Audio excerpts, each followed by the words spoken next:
अमेरिकेने लादलेल्या टॅरिफचा कोकणातील व्यवसायाला देखील मोठा फटका बसलाय।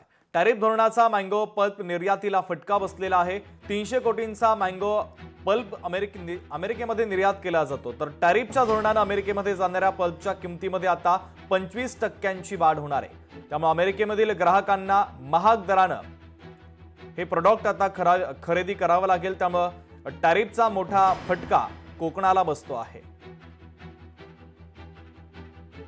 भारतावर जो अमेरिकेने टॅरिफ लावलेला आहे त्याचा आमच्या मँगो पल्पवर परिणाम होणार आहे, कारण आमच्या इथून जवळजवळ 50 कोटी रुपयाचा कोकणातून मँगो पल्प एक्सपोर्ट अमेरिकेत होत असतो।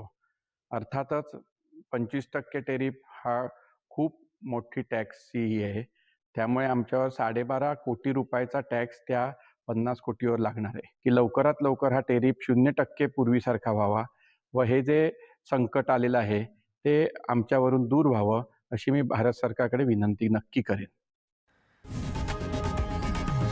लोकशाही मराठी ऐका, पहा, जागरूक रहा।